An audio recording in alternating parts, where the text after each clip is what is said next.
أعوذ بالله من الشيطان الرجيم بسم الله الرحمن الرحيم والصلاة والسلام على أشرف الأنبياء والمرسلين نبينا وحبيبنا وقدوتنا محمد صلى الله عليه وسلم وعلى آله وأصحابه أجمعين أما بعد السلام عليكم ورحمة الله وبركاته. Nous allons aujourd'hui tenter de comprendre un petit peu quelle est la méthodologie au sein de la plateforme MM+, et pour ceux et celles qui suivent mes vidéos de façon globale, qui pour 90% des vidéos sont des conférences ou des sermons du vendredi que je donne, quelle méthodologie ai-je derrière cela? C'est-à-dire, qu'est-ce que je tente de vous transmettre? J'essaye d'être clair sur ce point-là parce que, avec la naissance des cursus de sciences islamiques sur MM+, je pense qu'il faut que vous compreniez exactement ce vers quoi vous vous dirigez avec moi, Inch'Allah ta'ala. Donc on va essayer ensemble de décortiquer quelle est la différence entre un simple rappel, ce que l'on appelle un rappel, et ce que l'on appelle un bina fikri, c'est-à-dire une construction intellectuelle selon les principes de l'islam. Et vous allez voir que c'est deux choses qui sont complètement différentes. Pour faire cela, Inch'Allah, nous allons commencer par voir un petit peu quel est le but qui est visé derrière tous les cours de MM+.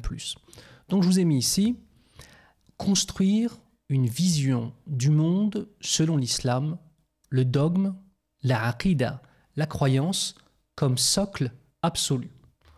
En vérité, ça y est, j'ai déjà résumé les cours, on peut déjà fermer boutique. Non, bon, on va expliquer un peu plus profondément, mais cette phrase-là, en vérité, c'est celle qui résume tous les cours que je vous donne depuis des années et des années, que ce soit dans le réel, à travers mes conférences, dans le réel, à travers les différents instituts dans lesquels j'ai enseigné, et maintenant de façon plus virtuelle, mais aussi dans le réel, à travers l'institut sur méthodemedeinplus.fr. Alors on va essayer de voir un petit peu sur quoi se base notre dîn.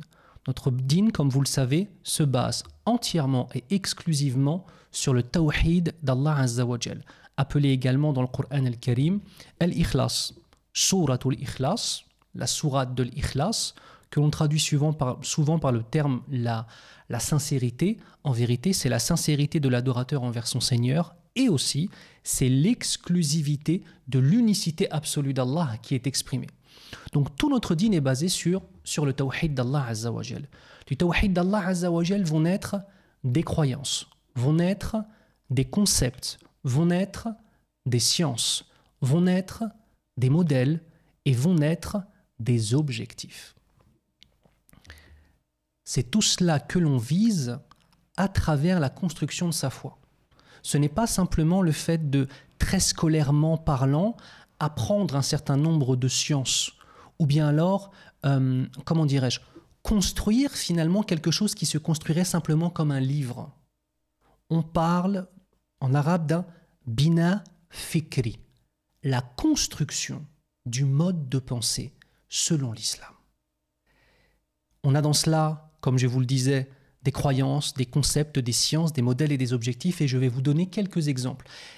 Ce ne sont que des exemples, il y en a plein d'autres, mais je vais illustrer chaque élément que le tawhid nous apporte par des exemples. Premièrement, les croyances, par exemple, les 6 piliers de la foi. Croire en Allah Azza wa Jal, en l'existence de ses anges, en la véracité du message des prophètes qui ont précédé Mohammed sallallahu alayhi wa sallam, les 6 piliers de la foi tels que vous les connaissez. Ça, c'est ce dont on va parler comme croyance, mais aussi des concepts. De ma foi, du tawhid d'Allah, du Coran al-Karim, de la sunna du prophète sallallahu alayhi wa sallam, je vais aussi prendre quoi? Des concepts, comme par exemple des concepts économiques. Al-iqtisad al-islami, l'économie islamique. Ça, le tawhid d'Allah Azza wa Jal nous le transmet en tant que tel. C'est-à-dire que quand on parle du tawhid, il ne faut pas le limiter uniquement à la croyance pure. Du tawhid d'Allah émane un système. Du message d'Allah dans le Coran et dans la Sunna émane un système complet qui gère le domaine économique, le domaine familial, mais aussi le domaine politique. Et dans le domaine politique, je parle de la politique, le sens noble de la politique. Je ne parle pas de la mascarade à laquelle on assiste aujourd'hui en termes généraux dans le monde, où il n'y a pas de conviction derrière. Je parle ici du sens noble de la politique, c'est-à-dire la vie de la cité. Voilà ce que signifie le mot politique à l'origine. Je ne suis pas en train de parler de parti politique ou quoi que ce soit. D'accord ? Mais aussi, nous aurons des sciences islamiques, avec une intelligence fondée sur les fondements des sciences islamiques. C'est-à-dire, par exemple, usul al-fiqh, les fondements du droit, forment l'intellect, font en sorte que l'on fasse des liens dans notre cerveau. De même, mustalah al-hadith et ilm al-rijal, les sciences du hadith et la connaissance des hommes dans les chaînes de transmission, développent une intelligence qui elle-même émane de l'islam. Je suis en train de vous parler du développement de l'intelligence à travers les sciences islamiques en tant que telles. Nous avons ensuite, par rapport au tawhid d'Allah subhanahu wa ta'ala, les modèles. Eh bien, avant toute chose, le modèle absolu qui est Muhammad sallallahu alayhi wa sallam. Absolu parmi les humains, imparfait bien sûr. Muhammad sallallahu alayhi wa sallam. Mais aussi les prophètes d'Allah azza wa jal, tels que Isa alayhi salam, Jésus, ou Moussa alayhi salam, Moïse. Et aussi les savants contemporains, mais aussi les sahaba radiyallahu anhum. Et c'est la raison pour laquelle, dans mes cours, je parle de tous ces modèles-là. Et je ne me limite pas uniquement à un seul modèle. On parle de façon globale, afin de pouvoir justement appliquer ces modèles dans différentes situations de nos vies. Et les objectifs, parmi les objectifs de vie qu'on va avoir à travers l'islam, eh bien l'objectif vers l'intérieur, qui est la purification de l'âme, mais aussi vers l'extérieur. Vers l'extérieur, la transmission, tablir al-risala, le fait de transmettre le message de l'islam, mais aussi la vision de la famille, la vision même du rôle du père, du rôle de la mère, du rôle des enfants. Qui sommes-nous dans une société ? Tout cela, ça émane du din. Tout cela, ce n'est pas de la sociologie en fait. Cela émane de l'islam en tant que tel. Voilà ce que je cherche à vous transmettre, incha'Allah ta'ala. Et c'est tout ça qui forme l'iman. L'iman ne se limite pas uniquement à les 6 piliers de la foi en fait. Tout ceci rentre dans l'iman en tant que tel. Tout ça, ce sont des résultats en fait. Toutes ces choses-là, tous ces éléments-là sont des résultats de notre foi en tant que tel. Vous comprenez ? Et c'est pour ça que je vous parle d'une construction intellectuelle. D'accord, al-ahbab ? Ce même tawhid est attaqué. Il est attaqué par d'autres théories. Des théories qui renient la divinité d'Allah Azza wa Jal, qui renient la mission prophétique de Muhammad sallallahu alayhi wa sallam. Et avec quoi est-ce qu'ils vont venir ? Regardez bien, avec des concepts, avec des croyances, avec des sciences, des modèles et des objectifs. Si vous regardez bien, j'ai repris les mêmes thèmes que ceux que nous donne le tawhid d'Allah Azza wa Jal. Sauf que eux, ils vont venir avec de fausses croyances, des faux concepts, des mauvaises sciences, des faux modèles et des mauvais objectifs. Vous comprenez ? Donc comment est-ce que nous allons réagir face à cela ? Est-ce que tout ce qui ne vient pas de l'islam est à jeter à la poubelle ? La réponse est négative. Je vais vous mettre ça. Tout cela passe par le filtre de l'islam, par le filtre du tawhid d'Allah Azza wa Jal. Et si nous décelons des incompatibilités, comme par exemple dans la croyance, alors le contenu est supprimé. Le fait que Isa alayhi salam soit une divinité, ceci on le supprime, non pas partiellement, mais totalement. Le fait que, je ne sais pas, par exemple, des éléments de mes créances pures, comme la loi de l'attraction dans le développement personnel, qui vise à dire que si tu désires quelque chose de toute ton âme, alors l'univers va se plier pour te donner la chose que tu désires. Cette chose-là, c'est une chose qui est dangereuse pour notre foi parce qu'elle s'oppose à notre foi. Cette chose-là, lorsqu'elle passe par le filtre du tawhid, elle est complètement supprimée. Mais nous aurons aussi des choses qui, lorsqu'ils passeront par le filtre du tawhid, seront purifiées et enrichies. Prenons un exemple d'une science qui a causé beaucoup d'égarements à travers le temps, mais qui aussi a pu enrichir les sciences islamiques. La philosophie. La philosophie en tant que telle, lorsqu'elle a été appliquée à la croyance, au iman billahi azza wa jal, elle a fait des dégâts. On a vu la naissance, par exemple, de l'Qadariya, des gens qui vont renier le qadar d'Allah subhanahu wa ta'ala tel qu'il est enseigné par le prophète Mohammed sallallahu alayhi wa sallam, ou bien alors al-Mu'tazila, qui vont appliquer toutes les règles de la philosophie à l'essence même d'Allah. Ici, ce contenu doit être combattu et supprimé. Mais regardez, de la philosophie, nous avons obtenu par contre une science qui s'appelle la science de la logique, qu'on appelle ilm al-mantiq. Et ilm al-mantiq, c'est dans usul al-fiqh, dans les fondements des sciences du fiqh. Vous voyez ? Donc, lorsque le tawhid d'Allah Azza wa Jal va être attaqué par des concepts, par des croyances, par des sciences, des modèles et des objectifs qui sont différents, soit ils seront incompatibles, on va les mettre de côté, soit ils seront partiellement compatibles, on va enlever ce qui est incompatible et on va garder, purifier et enrichir ce qui est bon. Vous comprenez? Et enrichir ce qui est bon. Ça, c'est très important à comprendre. D'accord? Barakallahu fikum. Donc pour résumer, voilà. Nous avons d'une part le tawhid d'Allah subhanahu wa ta'ala qui va donner naissance à des concepts, des croyances, des sciences, des modèles et des objectifs. Mais nous avons aussi des faux concepts, des fausses croyances, des fausses sciences, des faux modèles et des faux objectifs qui attaquent le tawhid. Donc le rôle du musulman, c'est de faire passer par le filtre du tawhid. Et le contenu sera soit supprimé, soit purifié et enrichi. Voilà les outils que je cherche à vous transmettre dans mes cours sur MM+, et dans mes cours depuis tant d'années.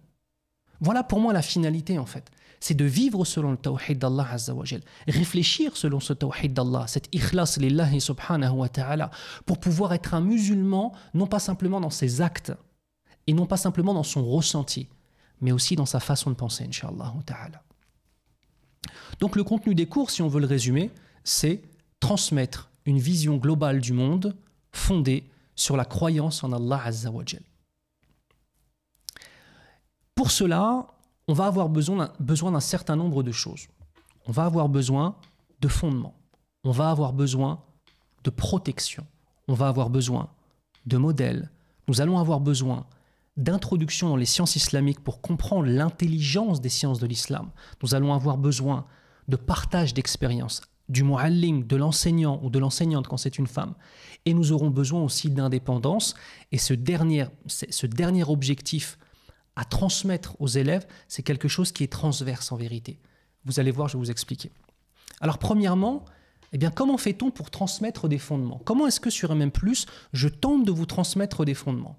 C'est à travers les règles dogmatiques, la aqida. Exemple d'une règle dogmatique, la créature face au créateur, les droits et les devoirs de cette créature. La aqida, la croyance de façon globale. Mais aussi dans les fondements, non pas simplement des règles dogmatiques dénuées d'âme en fait. Ça a été un problème qu'on a eu. On a eu, subhanallah, on a eu des mouvements en France, mashallah, qui portaient ce message du tawhid, qui portaient ce message de la aqida, c'est ce qu'il y a de plus important, le dogme, ce qu'il y a de plus important. Mais sans spiritualité, on s'éloigne en fait de l'esprit du tawhid. On reste de façon très scolaire dans les règles du tawhid. Et alhamdoulilah, on ne fait pas de polythéisme, c'est ce qu'il y a de plus important. Je ne remets pas ça en question. Mais l'âme même du tawhid, l'élévation spirituelle, le fait de viser al-ihsan, le fait de viser les plus hauts degrés et l'excellence dans la foi, c'est une chose finalement qui est mise de côté. La méditation, la réflexion, la remise en question. C'est très important. Nous ne sommes pas des juristes de la foi. Laissons au droit son domaine et ses règles, et comprenons que dans la aqida, c'est la vérité et le faux.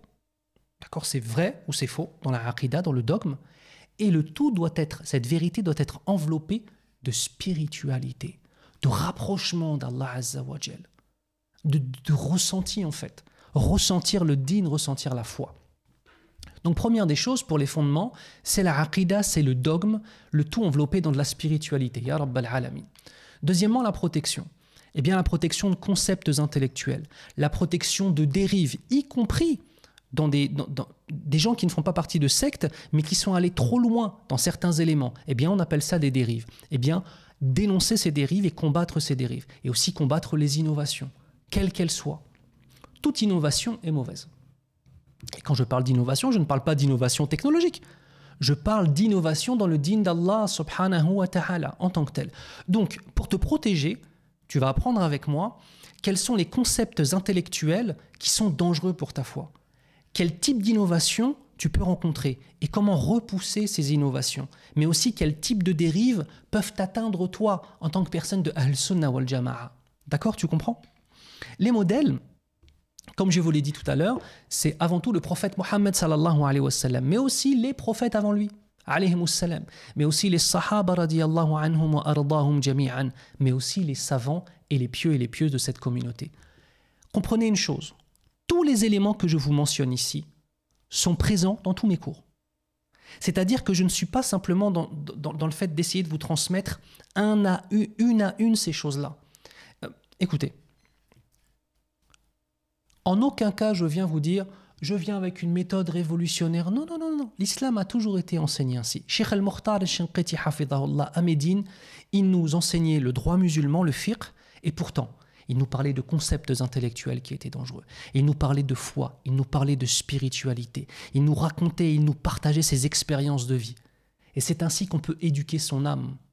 Parce que sinon, si je me limite simplement à enseigner ce qu'il y a dans un livre, sans prendre toute cette expérience de vie que l'on peut avoir, sans prendre des autres matières pour te les ramener, eh bien, au final, quelle sera la différence entre moi et un livre ? Nous sommes des humains, on a une vie, on a une vision du monde, on a des expériences de vie. Le milieu social duquel je sors et le milieu social duquel tu sors, c'est une richesse. Et en fonction de cela, la vision du monde sera quelque peu différente. Mais on a tous un même marji', une même chose vers laquelle on revient. Ad-din, l'islam. D'accord ? Donc ça, c'est présent dans tous les cours, en tant que tel. Les intros aux sciences islamiques. Et pour moi, les sciences islamiques principales desquelles j'aime parler en tant que tel, de façon beaucoup plus traditionnelle, c'est l'aqida, le dogme. Les sciences du Coran al-Karim. Usul al-fiqh, les fondements du droit musulman.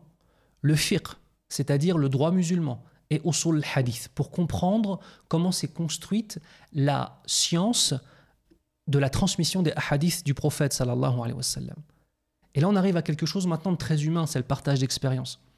Des conclusions de vie, des conclusions dans les sciences islamiques, une vision, et même un retour sur les voyages. Pourquoi je vous mets tout ça ? Mes frères et sœurs, on se doit de comprendre une chose. On se doit vraiment de comprendre une chose. C'est que un enseignant n'est pas là uniquement pour transmettre des informations. Un enseignant va te permettre de gagner du temps. J'ai, alhamdoulilah, un peu plus que la quarantaine aujourd'hui. J'ai une expérience de vie. J'ai pu voyager dans de nombreux pays grâce à Allah Azza wa Jal. J'ai pu vivre dans un certain nombre de pays. J'ai eu des expériences de vie. Tout cela, je ne vais pas attendre simplement que toi, tu te casses la figure comme moi, je me suis cassé la figure. Je te donne des conclusions de vie. Même si tu as 20 ans et que tu étudies avec moi, tu vas pouvoir avoir des paroles avec, incha'Allah, le recul d'une personne de plus de 40 ans. Et c'est ça que les ulémas nous ont transmis. Et c'est comme ça qu'on peut avoir des générations qui sont meilleures que nous. Je veux avoir des élèves qui soient meilleurs que moi. Je veux des gens qui soient meilleurs que moi. Je veux te donner en main, en fait, des outils. Je veux que tu, à 20 ans, à 25 ans, à 30 ans, tu aies déjà un recul sur des choses comme si tu en avais 40. Pour cela, je te donne des conclusions de vie. Pour cela, je te donne des conclusions dans les sciences islamiques. Je fais le lien entre différentes sciences. Je fais le lien entre une question de dogme et une autre question, par exemple, dans les fondements du droit. Et je te dis, mais regarde, ça c'est lié. Ça, moi, j'ai mis des années à le comprendre. Tiens, prends-le, je te le donne sur un plateau. C'est ça le principe. Et ça, c'est ce que faisait sans arrêt Cheikh al-Mukhtar al-Shinqiti, hafidhahullah, mais aussi Cheikh Abdelkarim al-Khudayr, hafidhahullah. C'est des gens qui viennent et qui te permettent en fait d'arriver à des conclusions comme si tu avais lu je ne sais combien de livres, alors qu'en vérité, on t'a directement donné la finalité dont tu vas te servir dans les sciences islamiques et dans ta vie. On veut former des intellects et on veut former des hommes. Avec un Z, non je rigole, des hommes, mais avec un grand H. Et rentre dedans les hommes et les femmes, d'accord ? C'est dans le sens de l'honneur dont je parle. Et l'indépendance, par rapport à l'indépendance, moi, c'est la langue arabe. Parce que c'est la langue du Coran al-Karim. Et pour moi, en fait, proposer des cours dans lesquels on ne propose pas aussi la langue arabe, cela ne vous donne pas suffisamment d'indépendance. Vous resterez sinon toujours dépendant des autres.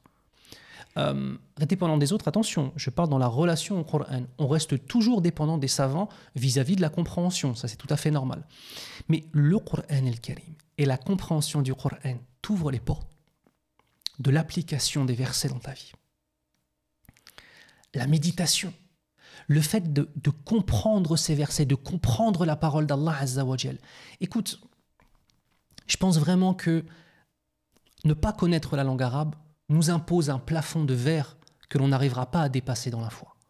Et comprendre et méditer sur le Coran al-Karim et appliquer le Coran et s'émerveiller devant la perfection du Coran. Et là, on parle de perfection parce que c'est la parole d'Allah Azza wa Jal en tant que telle, subhanahu wa ta'ala. Ça, c'est quelque chose qui te donne de l'indépendance. Tu comprends ? Voilà mes cours. Voilà, dans mes cours, il y a tout ça. J'essaie vraiment de te transmettre tout ça dans mes cours, toutes ces choses-là. Des fondements, de la protection, des modèles, des introductions dans les sciences islamiques pour former ton intellect, des vrais partages d'expériences et Inch'Allah, l'indépendance vis-à-vis de ta relation au Coran al-Karim. Voilà, hein. C'est à peu près ça. Donc comment on fait? Sur MM+, sur Méthode Made in Plus, vous avez le choix entre plusieurs choses. Des cours à l'année ou bien des séminaires. Pareil. Alors je vous explique le concept des cours à l'année et des séminaires. Les cours à l'année, c'est un cours qui va durer entre 1 heure et 2 heures, ça dépendra des cours, une fois par semaine. Ce cours sera en direct et en replay. Voilà comment ça fonctionne sur MM+. Une fois que le cours est passé, l'année est passée, eh bien ce cours est disponible en replay. Vous avez une plateforme sur laquelle vous vous connectez, vous avez accès à tout dans une bonne qualité, avec des supports de cours, avec tout ce qu'il faut, Inch'Allah ta'ala. D'accord? Ça, c'est les cours. Mais est-ce que tout le monde va suivre des cours? La réponse est négative. Même si nous sommes tristes de cette réalité, en termes généraux, la réalité, c'est qu'il y a des gens qui ne suivront pas des cours sur toute une année. C'est la raison pour laquelle j'ai mis au point ce concept de séminaire. On va faire environ 8 à 10 cours sur un sujet.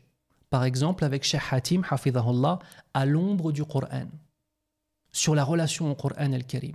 Eh bien, ça va être 10 séances de environ 1 heure et demie. Tu vois, pour environ 15 heures de cours. Celui-là, il était un petit peu long. Environ 15 heures de cours. Eh bien, en fait, tu vas pouvoir, pendant une semaine, suivre des cours tous les jours, mais ça ne durera qu'une semaine. Ça va te demander du sérieux pendant une semaine. Ce n'est pas comme le fait de devoir donner du sérieux durant toute l'année. Mais ces séminaires, les gens qui prennent des cours à l'année aiment aussi les suivre. Donc, c'est la raison pour laquelle nous avons d'une part les cours à l'année, ce qu'on appelle les cours à l'année, et d'autre part les séminaires. Vous pouvez vous inscrire à un cours de façon séparée ou alors à un séminaire de façon séparée. Ou alors, vous allez le voir, on a des packs dans lesquels on a plusieurs cours, 4 cours à l'année, plus 3 séminaires. J'espère être clair, Inch'Allah ta'ala. D'accord? On continue cette présentation des MM+, et des objectifs. Alors, premièrement, les cours à l'année, je vous ai dit à la carte ou bien en pack. À la carte ou bien en pack, c'est-à-dire que vous aurez le choix entre acheter un seul cours ou bien alors acheter des packs de cours. À l'heure actuelle, les cours qui sont sur MM+, sont premièrement construire sa foi et sa spiritualité. Niveau 1, niveau 2 et niveau 3. Le niveau 3, cette année, est en direct aussi. Le 1 et le 2 sont en replay, car ils ont déjà été enregistrés. Et le 3 est en direct, mais est réservé aux gens qui ont déjà suivi le 1 et le 2. Nous avons aussi les noms d'Allah Azza wa Jal. Le niveau 1 a été tourné l'année dernière, c'est-à-dire l'année scolaire 2022-2023. Et le niveau 2 est dès à présent disponible sur la plateforme pour les inscriptions. Celui-ci est en replay, le niveau 1, le niveau 2 est en direct et en replay. Ensuite, nous avons les récits des Sahaba radiyallahu anhum. La vie des Sahaba, un cours à l'année, d'1 heure par semaine, le vendredi soir, Inch'Allah ta'ala, d'accord, de 19h30 à 20h30, et c'est un cours à regarder en famille. J'insiste, c'est un cours à regarder en famille. Nous étudierons la vie des 4 califes bien guidés, qui sont Abu Bakr as-Siddiq radiyallahu anhu, Omar ibn al-Khattab radiyallahu anhu, Uthman ibn Affan radiyallahu anhu et Ali ibn Abi Talib radiyallahu anhum jami'an. Nous avons aussi un autre cours qui est celui de la vie du prophète Mohammed sallallahu alayhi wa sallam, le samedi de 16h à 17h. Aussi bien la vie des Sahaba radiyallahu anhum que la vie du prophète sallallahu alayhi wa sallam. Alors ces 2 cours sont en direct et en replay. D'ailleurs, si vous le suivez en direct, marhaban bikoum. Si vous n'avez pas pris le temps, malheureusement, eh bien vous pouvez le regarder en replay. D'accord? Ces cours-là, c'est l'analyse de leur vie. Essayez de comprendre comment est-ce qu'ils ont fonctionné, radiyallahu anhum, pour les sahaba, radiyallahu anhum, et comment est-ce qu'il a fonctionné, c'est-à-dire le prophète, sallallahu alayhi wa sallam, comment a-t-il géré sa vie. Ça, c'est les cours. Pour résumer, nous avons, premièrement, construire sa foi, niveau 1, 2 et 3. Le 1 et 2 sont en replay, le 3 est en replay et en direct. Nous avons les noms d'Allah, niveau 1 et 2. Le 1 est en replay, le niveau 2 est en direct et en replay. Nous avons ensuite la vie du prophète sallallahu alayhi wa sallam cette année, niveau 1, en direct et en replay. Et la vie des sahaba radiyallahu anhum cette année, en direct et en replay. À cela, nous allons ajouter quoi par la suite? Les séminaires. Donc, ce qu'il y a sur la plateforme tout de suite, c'est 8 séminaires. Nous avons 8 séminaires qui sont présents. 4 où je suis tout seul, 1 avec Cheikh Abdelaziz et 3 avec Cheikh Hatim, hafidhahumullah. D'accord? Et nous en aurons dans cette année-là 5 nouveaux séminaires. Alors une bonne nouvelle pour vous, l'extrême majorité des séminaires que je vais faire à partir de maintenant seront quasiment toujours avec Cheikh Hatim en binôme.